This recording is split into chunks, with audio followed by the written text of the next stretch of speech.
Welcome to Pick Yourself Up. I'm Asagid Habtold, your host. Today I have a very dynamic guest. I let her to talk about herself and encourage you to listen from her story, from her lessons, and so on and so forth. Dr. Menna, thank you very much for coming. Thank you so much for having me. Let's say that we met in an elevator and you have like 1 minute.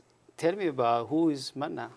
Great question. I probably would think that 1 minute is not enough time because I like to engage with people and take the conversation beyond the elevator, but I would share that beyond sort of all the titles I hold, I have a really strong passion for people and intellectual curiosity, being well-rounded, and just sharing my fervent desire to eradicate racial disparities, to think about ideas around citizenship and rights for immigrants, to lift up the Ethiopian American diaspora, the African diaspora, in the context of the American polity around issues that we care about in shaping a more sort of diverse and population in the United States that appreciates the diversity that we have. So that would be my sort of 1 minute elevator pitch, which would then end with a question to the person I'm asking to find out about who they are.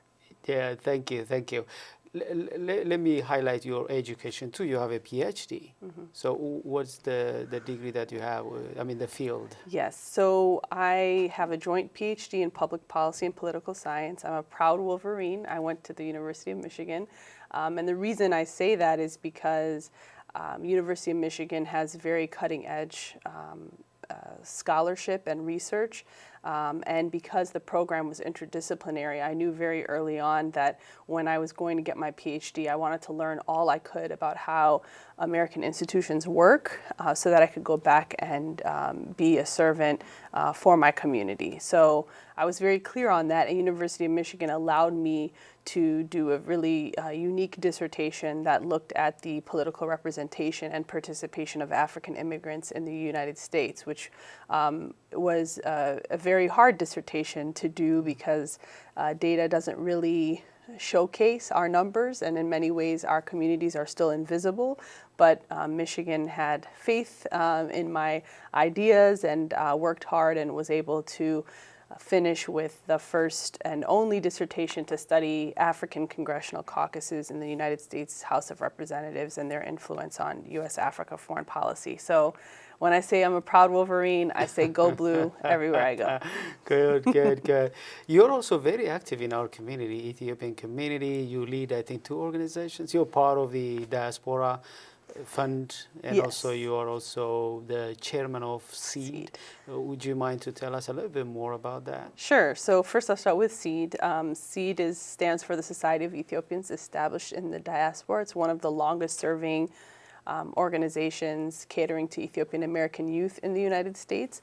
I actually grew up in this organization, and when I was in 8th grade, which was in 1994, I was one of the first honorees, and it really started, actually my father and his friends are all co-founders of the organization, and it started around an idea of making sure that the first generation of Ethiopians to come to this country would be able to pass along their heritage and pride for Ethiopia. And so they convened a small group of friends and family and started acknowledging the different achievements that people in the community were making.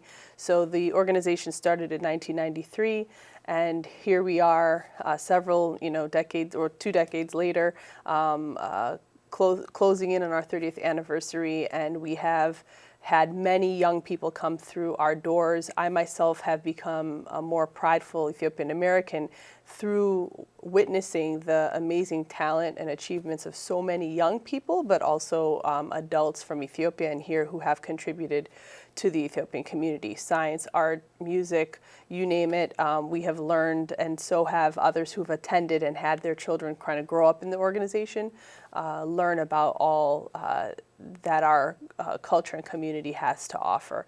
So I am very excited to finally be in a position moving from the board to the chair, and we're an intergenerational board, so it's really great to have sort of our senior, father and mother figures, if you will, pass along the torch to some of the young folks, and we've become a bigger family because of that. We have our annual awards ceremony every May during Memorial Weekend. Anyone can nominate anyone, whether they're a high school senior student or an adult in any field. And then our board will vote, and we bring our honorees and celebrate at an awards gala that I like to call the Ethiopian version of the Academy Awards. Awesome. But it's a family-friendly event. Awesome. So that's SEED. And then more recently, with the transition in leadership in Ethiopia, with Dr. Abiy Ahmed as Prime Minister, which has excited all of us around the world. It's very exciting times.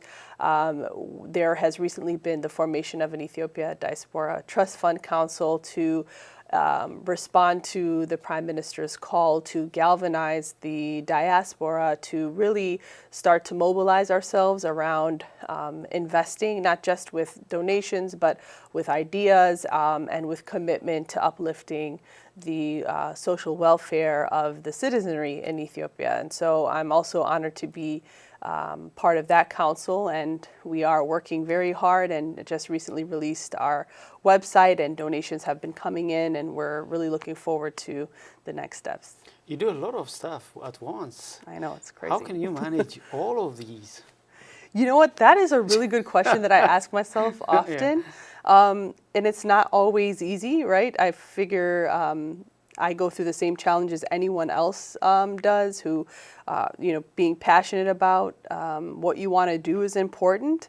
And so before you know it, time flies by. But I will say it's a struggle sometimes, because I'm very cognizant that we only have one life to live. Yeah. I'm like, if only I were a cat, I'd have 9 lives, and I'd be, political scientist in one, and an actress in another, and a business person in another, and run for office in another. We don't have all that time, right? Yeah. So I figure I will do the most that I can and try to prioritize, self-care so that I can keep pushing forward. But I think when you have the drive to do things, it's almost hard to sleep, right? You really have to give yourself time to regroup, but it is possible. And also, I never really do anything alone, and I think building community around your passion is important. It helps in many different ways, so that's been very instrumental in helping me manage my time. So you manage your time, at the same time also you have people around you helping you to succeed in what you do. Because people could be very restless, do a lot of stuff without results. But in your case, yes, you're busy, but you have results to show for your efforts, and that comes from your time management plus the support that you have around you. You are born here and also raised here in the United States. I came from Ethiopia. I always wonder, are there any unique challenges you guys face compared to ours? That's a good question. I think some of them are similar. I know for me personally, being born and raised in Cleveland, Ohio, and in an area that a lot of Ethiopians are not present, it was really important that I had parents who were very prideful about who they are, and made sure that I grew up appreciating my Ethiopian identity. In fact, I often share that, I don't speak Amharic that well, but the first language that I spoke when I was born was Amharic. And it wasn't until I was 5 years old, when I was in preschool, that the teachers told my parents in Northeast Ohio, where there were no other community members from the community, that I would not learn English as well as I could if I was also learning Amharic. And so they told my parents to stop talking to me in Amharic, and from then on, they spoke to me in English. And so the Amharic I know is from hearing my parents and their friends talk, and we know now through many studies that that was inaccurate information. That was not correct, that in fact young people can learn 2-3 languages, and it gets harder to learn them after age 14, 15. So the importance of community is very significant. My parents were really wanting me to know the language, but then when you're in an environment where you're kind of on your own, you have to make do. And so here I am several years later, still wanting to be fluent in the language, but very happy that my parents took the initiative to make sure I understand, regardless of the language barrier, what it means to be Ethiopian American. In terms of challenges, though, I would say, growing up in the United States, where, especially at the time that my parents came to this country, there are sometimes paradoxes of identity, or these multiple identities that we all have, no matter where we come from. Being able to balance that and not having full information about how the United States operates and how they accept or don't accept different communities. Sometimes, the goal for our communities is to come to the United States, learn, educate yourself, be the best, and make a better life for your family and your children. But throughout that journey, there are obstacles that face minority communities, immigrant communities, women, and so we don't always grow up with those lessons when we begin making a way for ourselves. And sometimes our parents don't have all the answers, and we have to kind of figure that out. So I think that is something that I journeyed with my entire life, and it happened to be one of my passions, that question of sort of where do I fit in, how do I stand, how can I be a proud Ethiopian American, a proud Cleveland, Ohio native, a proud black person in this country with who identifies with the African American community in a country that has wrestled with questions around racial inclusion and equality. Those are questions I still ask today, and the work I do is invested obviously in trying to answer those questions. But I think whether you're first or second generation, assimilation and fitting in is a priority because it's almost obligatory. It's an obligation to figure out how you fit in so you can be successful. So those are challenges that we go throughout our life. Let's say that there are young ladies watching you. They were born here in the United States and raised here. If they are aspiring to become like you, what do you think gonna help them to reach where you are today? Well, I would say first, it's very interesting being interviewed this way, because for me, I see myself as a very normal person, somebody who is just trying to work hard and learn from others. And so I think humility has something to say for just being open to knowing that there are people out in the world that know more than you, and it's okay to have questions and it's okay to not know the answers. But it is more important that you are willing to ask the question and learn from others and believe in yourself.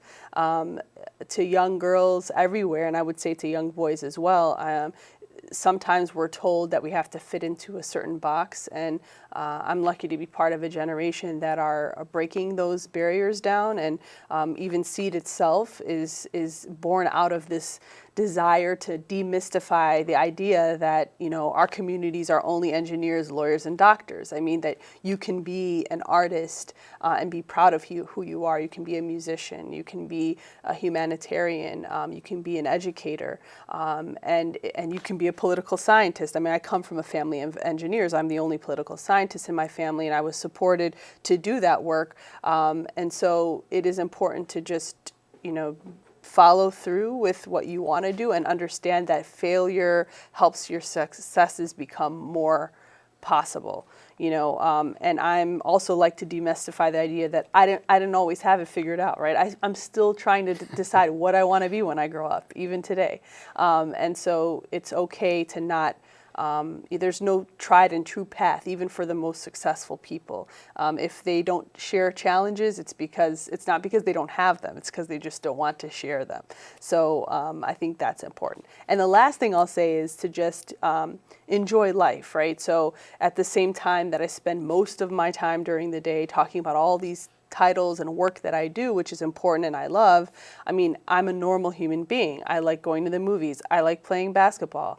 I tried out for American Idol in 2008, long time ago. I didn't make it that far because I'm here today instead of on stage, but I still have dreams. I play the keyboard, the piano for fun. I like humor. I mean, I have other things that make me who I am, and it's not just my titles alone that define who I am, right? Your story is very inspirational. Let's take a quick break and we'll come back.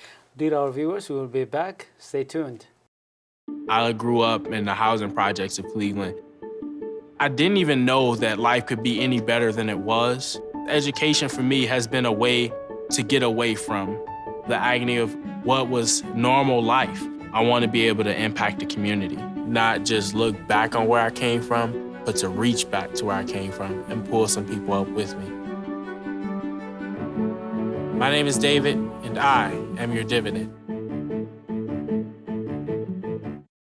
Welcome back. I am Sahle-Work Zewde, the host of Pick Yourself Up. Today I have Dr. Menna Demessie. We have been talking about her stories. We're going to continue to talk about more. Thank you very much one more time for coming to this studio. Let's continue our discussion. I want to draw your attention to Ethiopia right now. We have the first Ethiopian president. She is the first woman Ethiopian president. What's your take on that? What do you feel about that? Yeah, it's super exciting. I am so amazed by the transitions that have happened since Dr. Abiy Ahmed came to the position of Prime Minister. I hope everybody understands the historical importance of what's happening right now. It's not just a story about Ethiopia, it's a story about Africa, it's a story about gender equality and empowerment.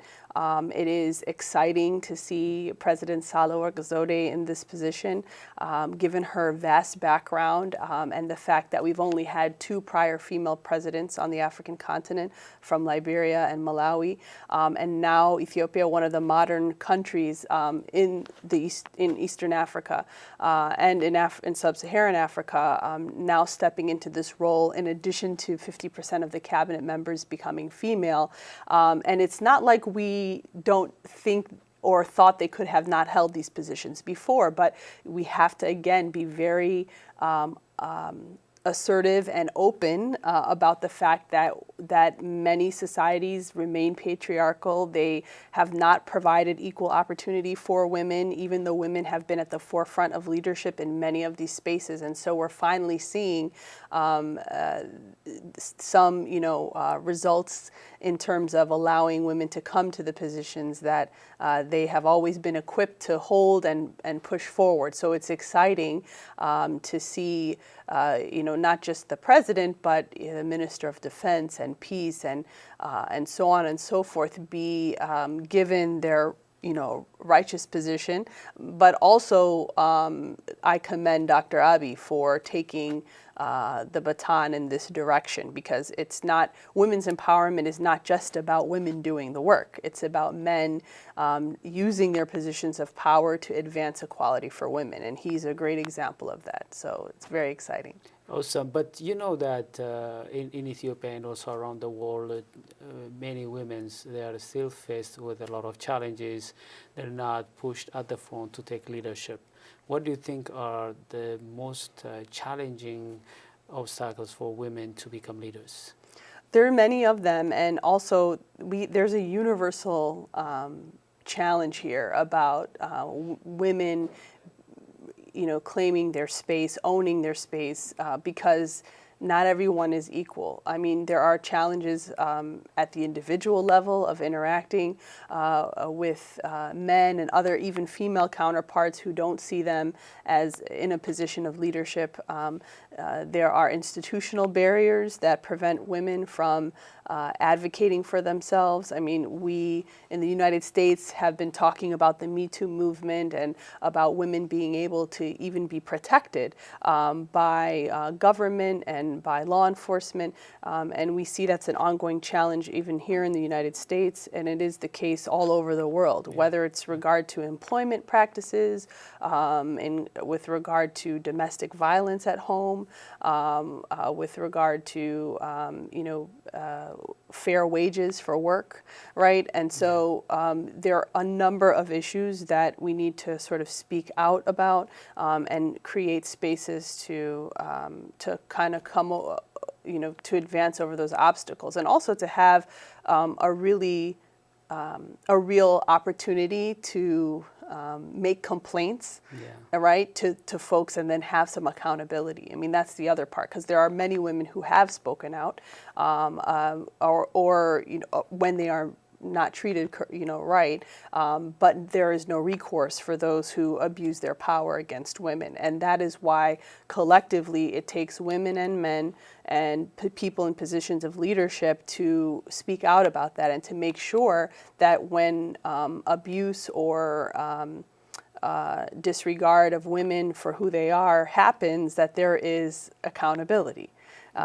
So, there are several obstacles to answer your question, but it takes steps like Dr. Abiy, which are seen as progressive. And I want us to come to a day where 50% of the cabinet being female is not progressive. It's normal. That's when we know there's real gender parity. At the end of the day, women empowerment should not be just giving them positions or having some legislations, quotas, and so on for them to come forward and take leadership, but they need to be also empowered to be successful. If those who came at the front, if they succeed, if they are empowered, if they succeed, then they set the example. That's right. Men who are not yet convinced that women can be great leaders will be convinced, because they got the opportunity, they led, and they showed them that they're better, maybe even compared to other men leaders. So, they need to be empowered. They need to be given some institutional support and so on to succeed. Yeah. Let's talk about your challenge personally. Do you have any challenge? You born here in the United States, raised here. You've been succeeding in your career and also as a community leader. What is that one tough challenge that you have had? So I'll start earlier on. When I mentioned trying to still figure out what I want to do. I mean, those questions happened way earlier in life. I actually played basketball in college. The whole thing about being a pre-med and a doctor was the thing to do, and so I kind of gravitated toward that. As a freshman year in college, I was taking bio and chemistry and playing basketball, and I had a lot of difficulty because I was tired. I didn't really connect with biology and chemistry the way that I did in law and politics, and so I had a real struggle there because I thought the thing to do is be a medical doctor, because then you feel like your college education was worth it, and everyone around you saying be a doctor, be a doctor. Well, I didn't do that well in those classes, and it was a struggle, and so I started taking these other courses, and I ended up, when I pursued what I was passionate about, I got straight A's. I did great, right? And so it made me realize, look, I'm in uncharted waters here. There's nobody else who's really studying political science in my family, but I know that this is what I want to do. This is how I want to help my community. I don't know exactly how it's going to manifest itself, but these are the courses that make my mind think about new ways and opportunities to help my community and to help represent who we are as a people. And so that always, in addition to really educating myself around the racial discrimination and history in the United States, I saw myself as a bridge in many ways, especially knowing the history of Ethiopia, right, was always on my mind, learning from my parents, never being colonized, the birth of civilization, the birth of coffee, one of the oldest Christian countries in the world, so much to be prideful of, the 1896 battle, so many times we defeated the Italians, so I come with this, pride around, Black unity and liberation and Pan-Africanism. And then in the U.S. context, as Black people, we are told the complete opposite, right? And so the repercussions of slavery have also been, teach ourselves, to, teach us or misteach us, I should say, about who we are as a people. And so that gap is something that I've always wanted to kind of find a way to to address. And so, you know, I knew I wanted to be in DC. After I got my PhD, I wasn't sure, you know, a place at University of Michigan has the #1 program in American politics. So it's considered real, empirical science, right? I learned all these great skills there. And so the goal is you go into academia. And anyone who has a PhD knows this, you know, it's the struggle between tenure track position versus doing something else. And if you do something else in the practice world, you're not considered a serious scholar. And so those are things I had to wrestle with. You know, I don't have as many publications as my colleagues do, but that's okay. I'm doing something I love. And so I had to wrestle with, you know, did I make the right choice not being in a full tenure track position, but coming into the policy and practice space where I'm able to apply what I learned, you know, to the communities I care about. And I love doing the work that I do, but that is in some cases not considered the mainstream way to use your PhD, right? And so I find myself unifying with other people like me who care about the community and want to be able to take what they've learned in the ivory tower and apply it and use it to help benefit their community. And so being on the margins, I've now become comfortable with that, but every now and then I kind of think, oh, should I write a book? I should have written a book by now. You should have. Right, I should have, right? I should be like you know. Another goal on the list, you know. Maybe next time I'll invite you when you publish your book. That works, that's a good goal. So your challenge has been about your self-awareness. Who am I? What should I pursue? And also knowing who you are. There is a gap here in the United States. You're trying to fill that gap. So that has been a challenge. I think you're very lucky because, you know, some people may not even have that struggle, that challenge, because sometimes they may find about who they are personally and as a community late in life, so that they didn't have even any chance to shape it. But in your case, at least, you know, you wrestled with that self-awareness at the early stage. I believe that helped you to know who you are. The success actually you have today is because of that foundation. Because once you know who you are and your passion, I think the rest take care of itself. And that's what we see here. Let's say that there are people out there who want to be successful in academia like yourself. What do you advise them? Especially immigrants. Yes. Well, first of all, do not feel boxed in to studying one thing because somebody told you to do that. We live in an interconnected global economy. I was just at the public anthropology conference at George Washington last week. And my colleague, who's also Ethiopian, presented on facing the public and sort of anthropology students and PhD students who wanted to know what can they do with their degree beyond academia and methodology. It was a great discussion because it's exactly on this topic. And universities and colleges recognize that people are changing in the way we relate to each other. There are new disciplines coming out. I went to Michigan because they offered this joint program that allowed me to take what I learned and go and use it in applied ways. And so there is a field of work for any interest.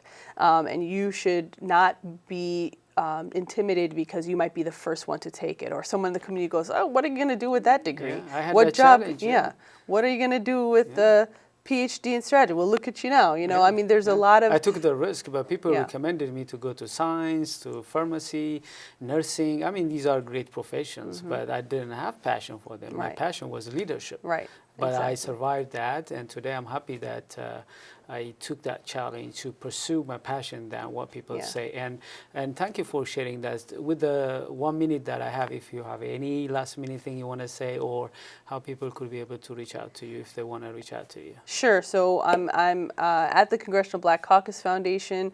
You can go to our website at cbcfinc.org, and you find me there and contact me if you're in Washington, D.C. Also, you should go to our Ethiopia Trust Fund site at ethiopiatrustfund.org, learn about our efforts and make a contribution. We'd appreciate it. I'm available, and the only thing I would say is follow your heart and your dreams, and do not worry about failure. For every failure, there are 10 successes that will come along the way. And so know that there are communities that believe in what you do. Be proud of who you are, and take pride in setting new paths for you and your community. Thank you very much, Menna. I really appreciate you coming here on behalf of our viewers. Dear our viewers, this is my hope that you enjoyed our conversation. Until I see you with another program, have a wonderful time. Thank you for watching.